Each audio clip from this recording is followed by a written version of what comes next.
I am delighted to be here tonight for another very inspiring Takreem event, and very happy to moderate tonight's very interesting panel discussion, Embracing Change for a Better Future. Our panelists this evening are very accomplished tech experts and entrepreneurs, so I think the focus will be on technology. A couple of weeks ago, George Hinton, who is the godfather of AI, shocked the world when he resigned from Google, warning us of the dangers of the technology he helped develop. In light of this event and the very fast-paced technology space and time we live in, I would like tonight to focus on the better and brighter side of technology and the better and brighter future that we have. Tonight, I'd like to start with Faris. I have a question. My first question is for you. Faris, according to you, what is the single biggest catalyst for change in the world today, and why? Good evening, everyone. It's such a pleasure to be with all of you. I want to just recognize, where's Ricardo? I think we had a board meeting this morning, and we said, what's the biggest risk for Takreem and what's the biggest opportunity, and both were Ricardo. So, I want to give him a shout out because when he first reached out to me a couple of years ago, I didn't take it very seriously, and I have to apologize for him for the next 5 years. So, thank you so much, Ricardo, for honestly putting this together and putting it in Geneva and putting it in Abu Dhabi and Oman, and I don't know how you do it, but honestly, it's congrats to you.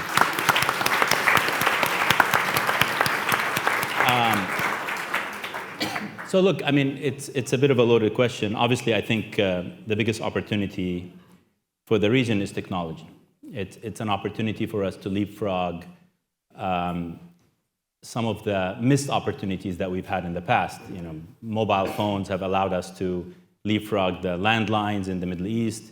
I think it gives people the opportunity it democratizes the voice in the region. It allows people to start their own businesses. And even though this technology, for the most part, is not coming from the region, I always say, I don't think the next wave of technology will come from the region, but the biggest adoption will come from the region. We're the highest consumers of video. We're the highest consumers of chat. I regularly get calls from startups in Silicon Valley that say, I don't know what's going on, but I see a massive spike happening in the region. We adopt everything very quickly. So I think it's more about the utilization of this technology for the very regional problems that we have. And there are incredible case studies across the board of how we've utilized and innovated in the way we use technology.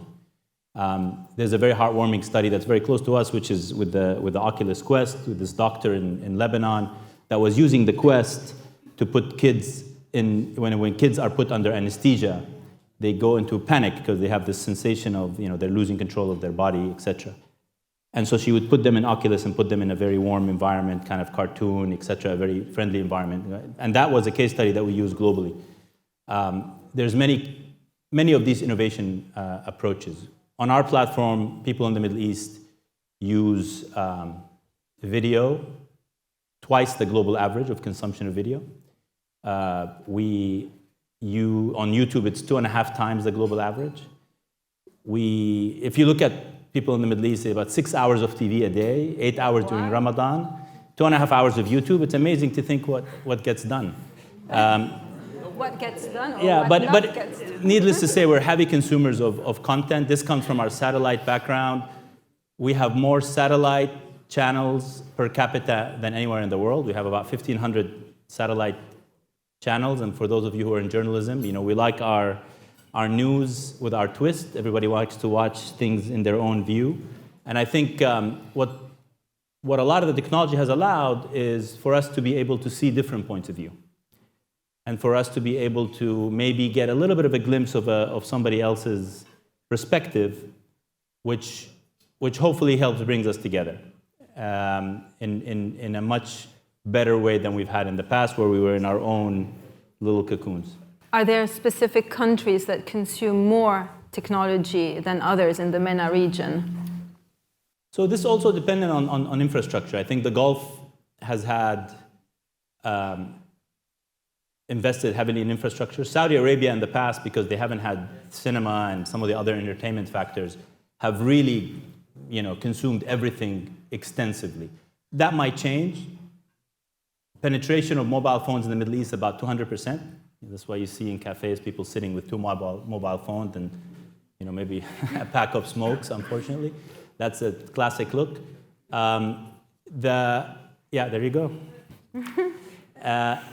But I think the consumption in general is across the board. Iraq is a heavy consuming country because electricity is not consistent. Lebanon, we're seeing the same now because people use their phone for entertainment because they can't rely on electricity.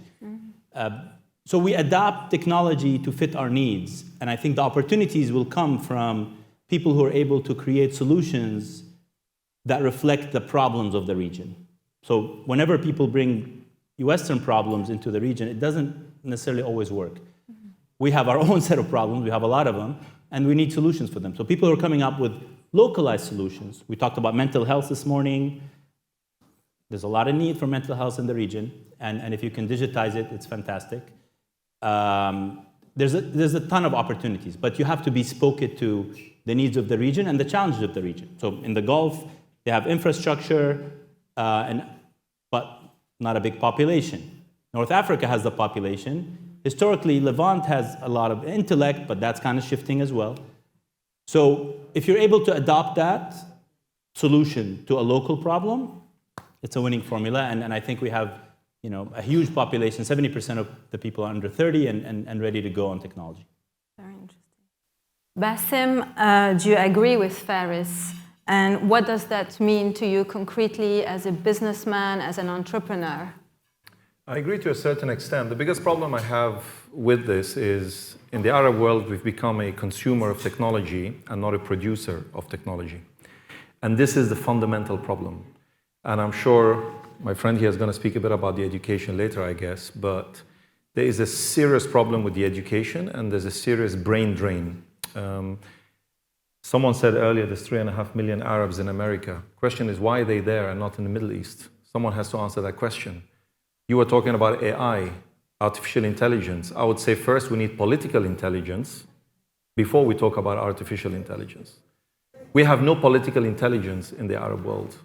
Many people might question this and say, oh, how can we say this? That's the truth. I've sat down with many people. I can name a few countries where there's a lot of political intelligence in the Arab world, but the reality is I operate in 42 countries, from Southeast Asia to Africa, and I can tell you, I work in certain African countries where the politicians actually do understand what technology brings to their countries. Take Kenya, for example. They sort of invented what we call today mobile payments and banking via mobile. Something like 60% of GDP runs through people's mobile phones. They don't need branches or banks. They don't need infrastructure. They don't need to build branches. A woman in Bangladesh does not need to go 200 kilometers to borrow $200 and have the whole village sign a guarantee. So technology has changed things. This is what we're doing in technology. But then we go and we sit down and we ask for support. Can you change regulations? Can we talk about data? Can we talk about this? The world has changed. You're speaking to people who actually have not gotten to the level of technology. Technology has advanced so much that you're not having the political elite catching up with the needs, and therefore you get a brain drain as a result. People leaving the Arab world to find opportunities elsewhere.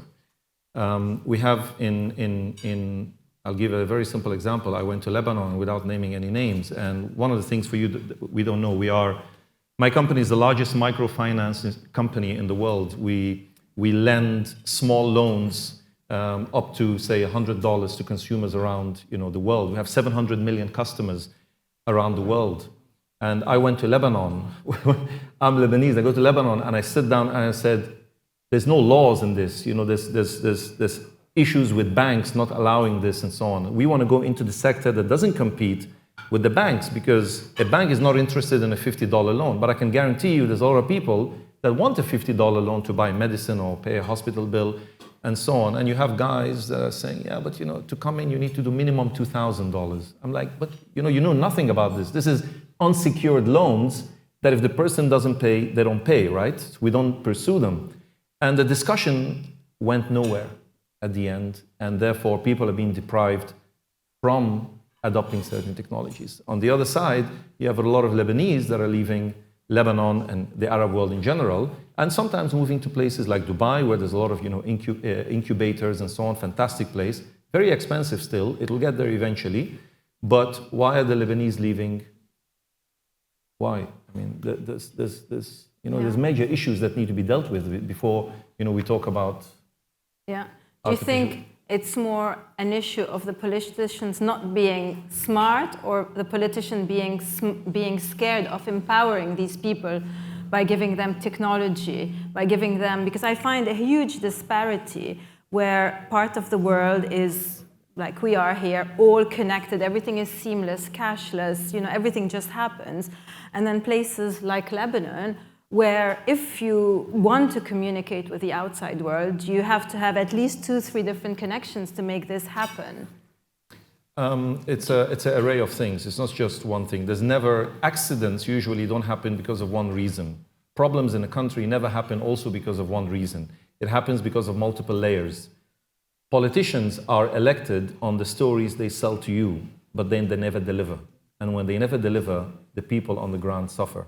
And this is why, again, I repeat, you get a brain drain. And this is why we're having a massive brain drain out of the Middle East. We're becoming consumer nations with a lot of money in the Middle East, but we're not producing enough. We're not teaching our people. The education system has become completely obsolete. I'm sure you will find, you will not find in the Middle East a talent today like you would find in the States and so on. I'll give a very simple example. I mean, in Lebanon, I think there was 4 patents registered like 2 years ago in the whole year. Israel had 66,000. So that gives you, you start to understand where the problem is, right? And we are not able to compete. And I think we need to start thinking differently here. Definitely. So let's take a step back and look at our education system, which is really at the heart of society. I have 2 teenagers, and they often complain. It's not just my kids, but I think most of the younger generation of the parents as well realize that our education systems are obsolete, and it's not just the way, it's not just the information that is being taught that's obsolete, but also the way that this information is being transferred. So Salah, as a social entrepreneur with a special interest in education and the future of work, what do you think of the current educational systems? Do you think they're equipping the youth with the required skills to navigate today and, more importantly, tomorrow's world and the job market? Well, I think I'd like to just start by saying that the education system in the Arab world is not obsolete. I think it's... I'm talking about the world system. My kids are being educated here. Right. I'm talking about the education system I'll come in general. to that, yes. So, because the word obsolete, education is obsolete, came a number of times, and I just wanted to comment on that. I think if you look at the Arab world, it has a population equal to the United States, approximately, where we have 800 universities versus 8,000 higher educational institutions. So actually saying that education is obsolete is not really, there is a huge demand in the region for education that is not being catered to right now.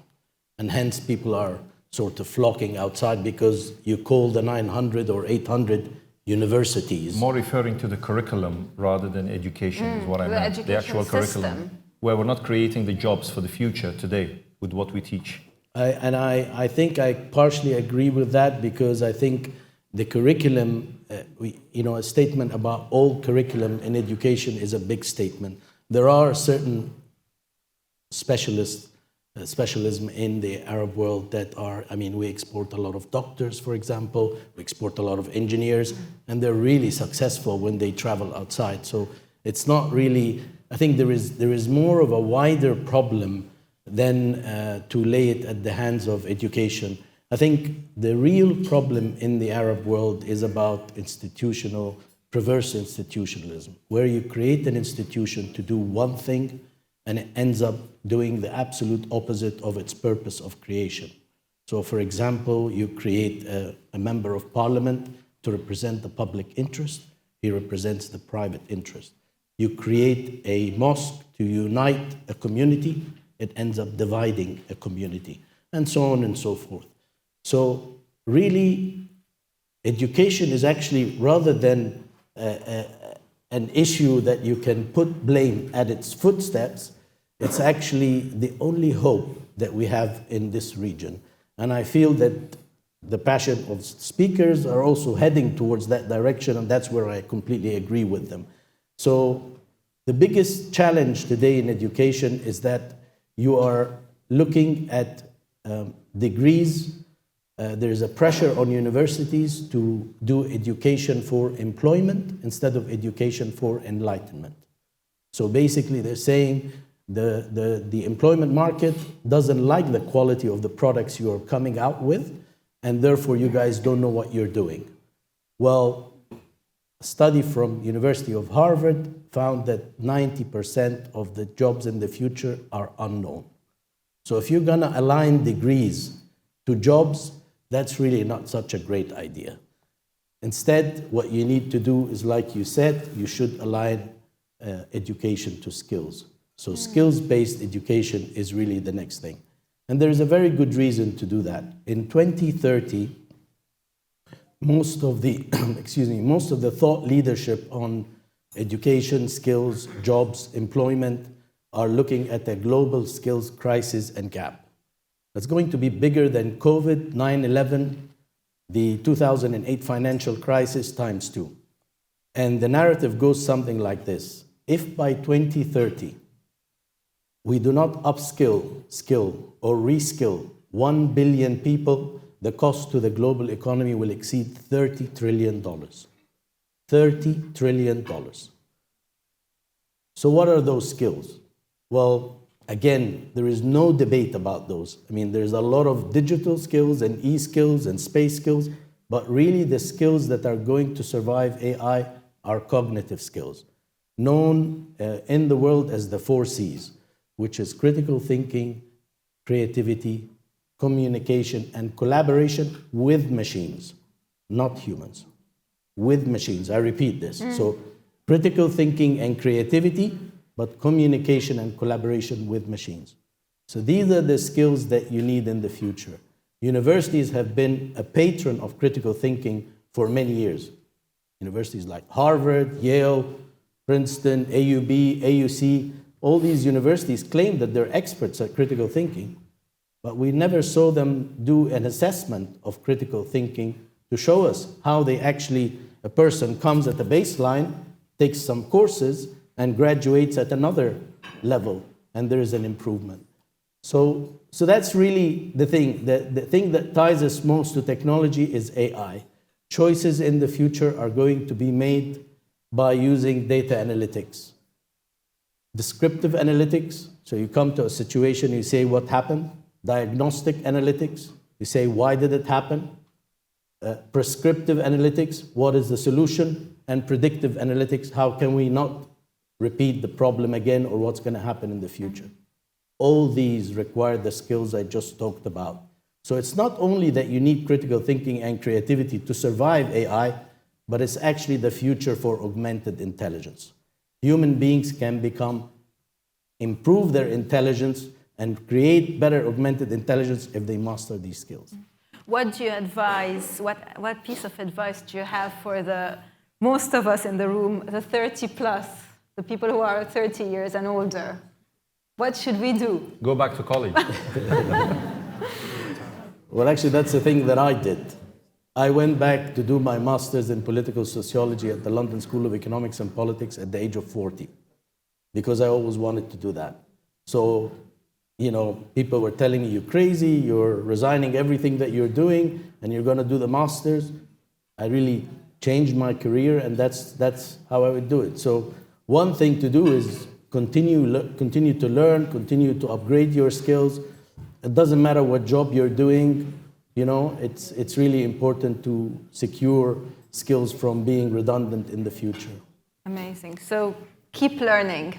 Go and sign up for a new course, challenge yourself, pursue a passion. Actually, I come from a finance background, and I went back to when I had my second child.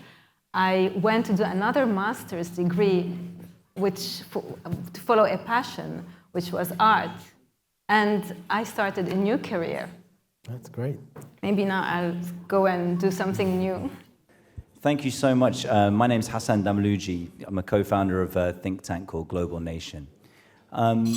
It's fascinating to hear what you were saying. And I want to make a plug. We've just been sitting at the table getting to know each other. There's someone here who's created their own app. I think it's not true that there's no innovation. Good friends of mine, when I was at McKinsey, they went and created Kareem, which is a tech-based thing. So, it's not true that there's no innovation at all, but definitely true that we're in the region, we're behind in terms of where we'd like to be in terms of the amount of tech innovation. I want to challenge a little bit the idea that it's all about education, in the sense that when you look at countries and how they've developed, there's a large number of countries that have actually managed to develop first, and then the education came later. Because as long as you can work and produce competitively, then you will sell stuff, even if that's cheap, and then more money will come. Then you can invest, and you're on a path to growth, right? You could start like Vietnam or Bangladesh, and eventually you're making it up, or like China did. I worry that in the region, we do actually spend a huge amount on education. But as people used to say to me, I used to work in education reform a lot in the region, places like Saudi, and people would say, oh, if only the Saudis spent money on education, people who don't know. I said, guys, they're spending more on education than you can imagine. We are spending money on education, but sometimes the incentives aren't right. Whether it's in a wealthy country where the incentive to get a job is less, or whether it's in Lebanon where you might have a degree but no power, or you're not protected because of the security situation in Iraq. So I wonder whether really actually we don't need to worry so much about education, but getting the governance right and getting the incentives right. And without that, it's almost good money after bad. So I'd love your thoughts on that. It's just a provocative question from the audience. Thanks. It's not only about education. So when I was talking about education, in my opinion, you can have the best education, but if you don't have the opportunity or the infrastructure within your country to actually do something with that, then it's worthless. That's the first thing I would say. Second thing is, some people that have been dropouts have built the best companies in the world. So how do you explain the education? How do you explain the education part there, right? But the opportunity existed, which overpowered the need for the education at that time. The problem we're having in the Middle East is that we're teaching people. Are we teaching them the right skills? If probably for lack of a better word. But then what do they do with those skills? It's unfortunate that they cannot do much with those skills. So they have to actually leave these countries and go. You mentioned Kareem. Of course, I can mention some amazing companies. And by the way, I've got a fund and I invest into these companies. I invest into Quartz, and some of them are nice, successful. But really, what is the percentage? If you compare, what Salah was saying earlier, the same population in the Arab world versus population in the US, right? How much technology comes out of the US, percentage-wise, compared to what we produce in the Arab world? That's the big question mark. So it's not only about the education, it's also about the infrastructure, political intelligence, as I like to call it, which unfortunately is a problem. And if I may add to that, look, the guys from Kareem, good friends, fantastic execution, not innovation. They adopted Uber to the region, and they did it beautifully, but they did not invent the concept of ride-hailing. So when we talk about innovation, it's the next wave. And I say it, and it's important to kind of be self-aware and realize what we can and cannot do. I don't think the next wave of AI is going to come out of the region. It's just we don't have the infrastructure, we don't have the academic depth, and some of this stuff is not stuff you learn on YouTube. This is hardcore machine learning, engineering stuff that you need to kind of establish. The brief experience, and I think probably the very, very, maybe minor experiment that happened in Jordan, where the king maybe 10 years ago decided, I'm going to invest in technology, academic institutions. Now, there isn't a technology entity in the region that doesn't have some sort of footprint in Jordan because of that, minor effort that was done to establish these academic institutions. That's important. We don't invest in any country for our engineering efforts unless we are able to get a minimum number of engineering graduates. We don't require degrees to work for our company, by the way, because our founder, and most of the tech companies don't require degrees because we don't want to miss out on anyone. But I can tell you from experience, like the deep, deep, deep technology type of work comes from people who've had a lot of experience in technology. And that takes some deep work in that space. I'm Philip Ghanem, I'm Lebanese. And when you said political intelligence, did you mean did you include the UAE, Saudi Arabia, Qatar, GCC, or was it a specific region that disturbed? Because where I disagree with you is I'm in tech. I'm a coder, developer, and I had the chance to work in the Middle East. And I had a lot of luck to be able to develop highly sophisticated technology out of the Middle East, especially Abu Dhabi and the UAE. And the whole object was to give the possibility to people around the world to trade all markets, all kinds of markets. And the whole coding process and IP came out of the Middle East. And so I would disagree about political intelligence if we include all the GCC Middle East, because I believe they're extraordinary people. Unfortunately, we're fighting in a very mutating world due to the fact that you have a lot of elements in an open world, which is from technology to culture to people. We interact with each other, which is already quite a complex situation. So I just want to say that I strongly disagree that out of the Middle East, you do not have highly sophisticated technology that is being created. Can you name one? Orex, my platform, I built ADS Love the security. plug, but name one that is developed in the Middle East. It's for the built Middle out East. of the Middle East. Out of the Middle East. Orex platform. We developed it. We coded in the Middle East. The servers are in Abu Dhabi. I had more than 1.5 million customers trading on the platform. About $65 billion of volume per day trading on the platform, built out of Abu Dhabi. And luckily, I became an Emirati. Born in Switzerland, of course. So I'd like to answer the point you made about the political intelligence. If you don't mind, I would like to answer the point about political intelligence. When you have a lot of money and you keep throwing money into something, eventually intelligence will find a way to people. This is a fact. I'm not saying this because, and by the way, I mean, my head office is in Dubai. The issue is, in Dubai, you've got an amazing ruler that is advised by very intelligent people. So we cannot make the exception the rule here. This is where we must not confuse things. In Egypt, I've got an office in Egypt. I've got some of the best developers in Egypt. They are the fastest developers I've actually come across. But we can't take, again, the exception as a rule. We can't take little pockets and say these are the examples. When we're speaking about the Arab world, we're trying to address the whole Arab world in itself. And that's why I mean political intelligence. We're too busy fighting with each other and talking about all kinds of things when there could be a lot of better things that we could be doing for our people. That's what I mean with political intelligence. And the UAE has done a fantastic job, by the way, like to give credit, specifically Dubai. But they admit, if you talk to them about how you're going to leapfrog into this development, they say we're going to be the best hotel room in the world. They're not claiming that they can develop this in-house, but Every Ukrainian, African, Indian, Pakistani developer wants to be based in Dubai if offered the right opportunity. It's a very innovative approach. I mean, the local population of the UAE is less than 10% of what the current population is. So the best way to do it is to create a safe, tax-free, incredibly inclusive environment. That's why many of us have bases in the UAE, and it remains the hub. But that innovation, whether Telegram is now headquartered in the UAE or Whoop is about to be moved to the UAE, is still not coming from the region. And the next time there is a better hotel room, they might move. And that's a difference between the model that is Dubai versus, you mentioned Israel. In Israel today, if I were to name a few of those startups, everybody in the room would know them. Viper, Waze, Cherry Tomatoes.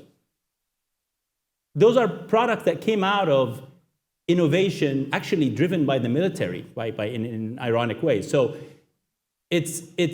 we have to be pragmatic with ourselves where sustainable innovation can be based. I think the UAE is doing an incredible job with what they have. But he's right, by far they're the exception.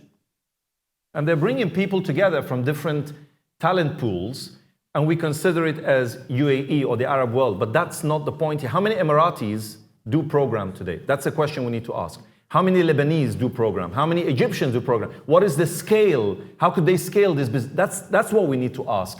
Not the zone itself and how many people we can acquire from around the world to build something. This is where I mean political intelligence is critical. How much we invest in our own people to develop technology. Excuse me, I think just like the difference in opinion here, I think stands from the point where we're comparing countries and regions where there's no stability to regions or countries where they have stability, because all this is a luxury.